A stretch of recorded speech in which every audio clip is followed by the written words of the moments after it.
received a phone call. It was a block caller ID. To stay safe, we recommend moving your funds temporarily. And everything just disappeared. I just couldn't believe it. It's just gone. They know they're one step ahead. We can say to the victim, your money's in China, and that is as much as I can tell you. Cryptocurrency hasn't always had the best reputation. Once dismissed as shady digital money used by criminals, it's now part of our financial ecosystem. In the UK, over 6 million adults own, on average, nearly £2,000 worth of crypto. But you can't ever physically see it or touch it. Digital currencies like Bitcoin or Ethereum only exist online. But its increase in popularity has also made it a fraudster's favourite. This is where I received the phone calls. This is where my life-changing experience happened. What started out as a fairly insignificant day pottering about his kitchen, Mark Peacock now remembers as the day he and his wife lost over £250,000 worth of cryptocurrency. And I received a phone call. It was a block caller ID, and the person said it was Thames Valley Cybercrime, who arrested someone who had a huge amount of personal details on them, all about me. And they told me their crime reference number, their badge number, and after 24 hours I was allowed to go to any police station of my choice where I lived, showed them the crime reference number and the police officer's name, and I was allowed to view all the evidence they had on me.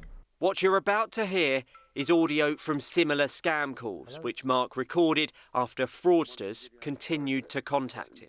He did have on his notes ledger recover. Does that relate to you in any way, shape or form, ledger recover? To Mark, it did. Ledger was the company that makes the wallet where he stored his cryptocurrency.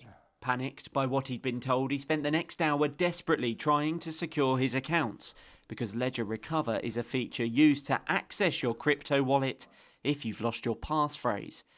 Then came another call from someone posing as a rep from Ledger, who convinced Mark of his supposed identity over email and quoted the same crime reference number. We've seen wallets drained within 4 to 6 hours after a ledger recovery breach is triggered.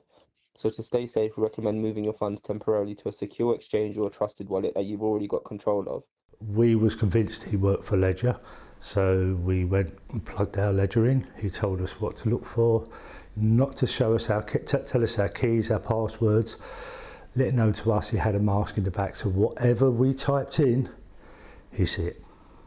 The phone went dead, we looked at our screen and everything just disappeared from within our eyes. We just couldn't believe it. It's just gone. They actually were so confident, they actually asked us to report this to Action Fraud.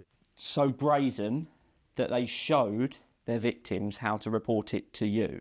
Does that worry you in the sense that they know they're one step ahead? So I wouldn't necessarily say they were one step ahead. I think what they're doing is legitimising their position. It's how fast it happens. I think that it's not just the worry for me, but it's the worry for anyone who's subject to cryptocurrency, scamming. Data from Action Fraud found there were nearly 26,000 reports of investment crime in 2024, where victims lost nearly £650 million. Cryptocurrency scams accounted for 2/3 of them. And while it was those aged 35 to 44 that were most likely to be targeted, it was those aged 55 to 64, like Mark, that suffered the greatest financial losses.